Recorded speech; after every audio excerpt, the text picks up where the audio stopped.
మహిమ కలుగును గాక.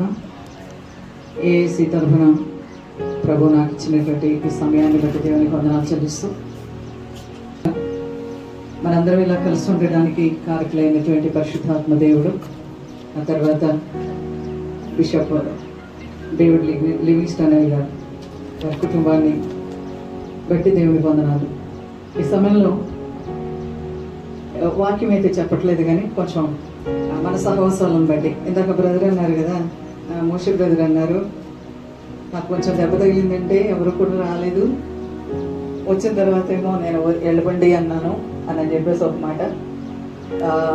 బ్రదర్ ఇంకొక ఆయన ముందు మాట్లాడారు కదా, మరియమ్మ గారికి బాగాలేదని చెప్పేసి ప్రార్థన చేశాము అన్నారు. ఇవి గ్రూప్లో పెడితే ఉంది కదా, మనకు ఒక గ్రూప్ అంటూ ఉంది కదా, ఆ గ్రూప్లో పెడితే ఎవరికి ఏ ప్రాబ్లం ఉంది అనేది గ్రూప్లో పెడితే అందరికీ తెలుస్తుంది. మేము చెప్పాము, సాధారణంగా నేను చాలా వరకు కాకినాడలో ఉంటాను, అక్కడ నాకు సంఘం ఉంది, మందిరం ఉంది. ఇక్కడ వెల్లమెల్లిలో కూడా సంఘం ఉంది, మందిరం ఉంది, చిన్నబాబు చూస్తుంటాడు. అయితే కంపల్సరీగా నేను ఇక్కడ జాయిన్ అయ్యాను కాబట్టి, ఇక్కడ ఉన్నాను కాబట్టి కంపల్సరీగా ఎవ్రీ మంత్ రావాలనుకుంటాను, ఇక్కడ ఉంటే కంపల్సరీగా రావాలనుకుంటాను. అయితే రూట్స్ సరిగా తెలియదు. ఇప్పుడు మేము రావాలంటే వెల్లమెల్లి నుంచి రావాలంటే 2 గంటలు పెట్టింది. అమ్మో, ఏ వెల్లరాజు గారు ఎంత దూరం నుంచి అక్కడికి వస్తున్నారా అనిపించింది. నిజంగా ఆ దాసునుకున్నటువంటి ఆ భారము, బాధ్యత ఎంత గొప్పగా ఉందనిపించింది నాకు. దేవునికి స్తోత్రం. నిజంగానే హేబెల్ రాజు బ్రదర్ యొక్క పరిచర్య కోసం మనం ప్రార్థన చేయవలసిన వారం అయ్యాం. నేను దేవుడు ఇచ్చినటువంటి మాటను బట్టి ప్రవచిస్తున్నాను, మీ పరిచర్య చాలా అద్భుతంగా మారబోతుంది రానున్న దినాల్లో. హల్లెలూయా. చాలా అద్భుతంగా దేవుడు మిమ్మల్ని వాడుకోబోతున్నారు. ఇక్కడ మీ కుటుంబంలో కావచ్చు, సేవా పరిచర్యలు కావచ్చు, చాలా సమస్యలు ఉన్నాయి మీకు. దేవుడు అన్ని విధాలుగా జవాబు మీకు ఇస్తున్నారు. దేవునికి మహిమ కలుగును గాక. అయితే తెలియజేయండి అన్ని విషయాలు కూడా. రూట్ మ్యాప్ ఇచ్చారు కాబట్టి చాలా ఈజీగా వచ్చేసాం. అలాగా రూట్ మ్యాప్ ఇస్తే చాలా మంచిది. నెక్స్ట్ ఇంకోటి ఏంటంటే, ఎవరికి ఏ ప్రాబ్లం ఉన్నా, ప్రాబ్లమ్స్ అనేది ప్రతి ఒక్కరికి ఉన్నాయి, ఎవరికి లేకుండా లేవు. మొన్న మా చర్చికి పోలీసులు వచ్చారు. ఎందుకంటే ఇందాక ఒక బ్రదర్ చెప్పారు ఏంటంటే, మన శత్రువులు మన చుట్టూరే ఉంటారు. ఊర్లో వాళ్ళు సపోర్ట్ ఇస్తారని మనం అనుకుంటాం, లేదంటే మన పక్క వాళ్ళు ఎవరో ఒకరు మాకు సపోర్ట్ ఇస్తారనుకుంటాం. కాదండి, వాళ్ళు అసలు కంప్లైంట్ ఇచ్చేది.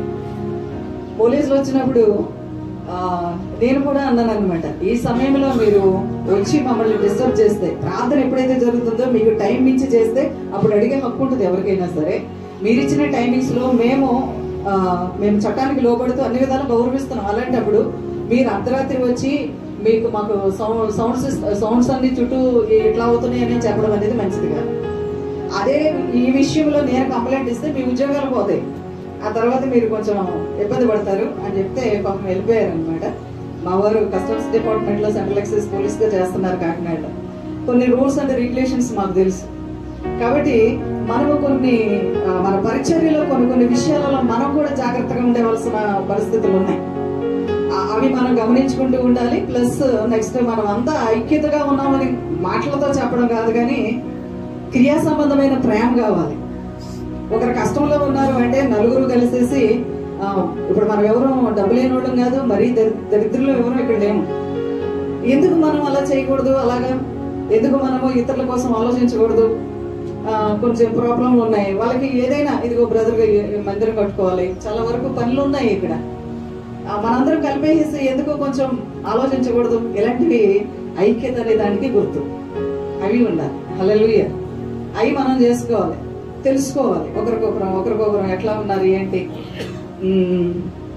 నెలకొకసారైనా ఒకరికొకరు ఫోన్లు చేసుకుంటాము మనం. అసలు ఏంటి, స్త్రీలు పురుషులు యుగభేదాలు లేవు అసలు ఇక్కడ సేవా పరిచర్యలలో. ఒక విషయం నేను చెప్తాను, ఈ లోపల సిస్టర్ ఎలా ఉన్నారు, బ్రదర్ ఎలా ఉన్నారు అని పలకరించుకోవడంలో తప్పులేదు కదా. నెలకోసారి వచ్చి ఇక్కడ కూర్చొని వెళ్ళిపోయి మళ్ళీ నువ్వెవరో నేనెవరున్నా, ఎక్కడ ఉంది ఐక్యత? ఐక్యత అనుకుంటాం మనం, ఇది అంతే. దేవునికి స్తోత్రం. ఒకరి పరిచర్య కొరకు ఒకరు ప్రార్థన చేసుకోవాల్సిన వారమని ఉన్నాం. ఇదేంటి, ఒక గ్రూప్ యాడ్ అయ్యిందంటే ఒకరి మీద ఒకరు ప్రేమ ఉండాలి, పరిచర్యల కొరకు ప్రార్థన చేసుకోవాలి, కష్టాలు వస్తే పంచుకోవాలి, ఒకరి కోసం ఒకరు సపోర్ట్ గా ఉండాలి. దేవునికి స్తోత్రం. హల్లెలూయా. శత్రువు ఉన్న కూడా ఎవరు కూడా మాట్లాడడానికి అప్పుడు అవకాశము లేదు. ఎందుకంటే వీరు వెనక బ్యాక్గ్రౌండ్ గొప్పగా ఉందనుకుంటారు. హల్లెలూయా. అది మనం చూపించాలి అని అంటే తప్పకుండా ఒకరికి ఒకరము దగ్గర సంబంధం కలిగి ఉంటారు. దేవునికి స్తోత్రము. అదే సహోదరుల ఐక్యత కలిగి ఉండడం ఎంతో మంచిది, మనోహరం. దేవునికి స్తోత్రం కలుగును గాక. కాబట్టి దేవునిలో మనము ముఖ్యంగా మా పరిచయం కోసం కూడా మీరు అందరూ ప్రార్థన చేస్తారని ఆశిస్తూ ఉంటున్నాను. ప్రార్థించండి. చాలా వరకు దేవుడు సహాయం చేస్తూ అన్ని విధాలుగా కూడా నడిపించుకుంటూ వస్తున్నారు. మీకంటే పెద్ద పరిచర్యం కాదు, కానీ దేవుడు పిలిచారు. ఆ పిలుపుని బట్టి పరిచర్య చేయడం ద్వారా కొన్ని ఆత్మలు రక్షించబడుతూ ఉంటున్నాయి. అయితే మా వెల్లవెల్లి గ్రామం ఇంకా బలంగా ప్రభువులో పరిపూర్ణతలోకి రావాలి. హల్లెలూయా. ఎంతో మంది మన సేవకులు ఉన్నారు. ఒక నలుమూలలో 4 ప్రార్థనలు జరుగుతూనే ఉంటున్నాయి. దేవుని యొక్క కార్యాలు జరగడానికి ఇంకా మనం ప్రయాసపడదాము. పరిశుద్ధాత్మ దేవుడు అటు విధంగా సహాయం చేసి మనల్ని అందరినీ బలపరచాలని, అలాగే ఈ యొక్క AICC ఈ యొక్క గ్రూప్ మెయింటెనెన్స్ ఇంకా బాగా చేయాలని ప్రభు పరిశుద్ధాత్మ దేవుడు నడిపించాలని మేము ప్రార్థన చేస్తూ మిమ్మల్ని అందరినీ కోరుకుంటూ ఈ మాటలు దేవుడు దీవించిన గాక. చిన్న ప్రార్థన. పరిశుద్ధుడా నీకు వందనాలు, స్తోత్రం. యేసు నామములో ప్రభా నీ కృపా సన్నిధికి మేము వచ్చి ఉన్నాము. నీ దాసులు ప్రయాణంలో ఉన్నారు, సహాయం చేయండి ప్రభువా. నీ కాపుదలు ఇచ్చి నడిపించండి క్షేమంగా ఆయన మా మధ్య కూడా. ఇంకా ప్రభు రానున్న దినములలో ప్రభు జరగబోయేటువంటి పరిస్థితులలో వాక్యానుసారమైన విశ్వాసపు స్థిరత్వాన్ని మాకు దయచేయండి ప్రభా. నిలబడే శక్తిని దయచేయండి. ఉన్నతమైన నీ పిలుపుకు తగిన జీవితాలు మాకు ఇవ్వండి. నడిపించి మహిమ పొందండి. యేసు నామములో హేబెల్ రాజు గారి పరిచర్య దీవించండి. ఇంకను ప్రభు వారి కుటుంబాన్ని బలపరచండి. ఇంకను సంఘమును అభివృద్ధి చేయండి. తన యొక్క మందిర పనులన్నింటిలో తోడుగా సహాయం చేయండి. యేసు నామములో ప్రార్థించి వేడుకొనొచ్చు పొందుకున్నాం తండ్రి. ఆమేన్.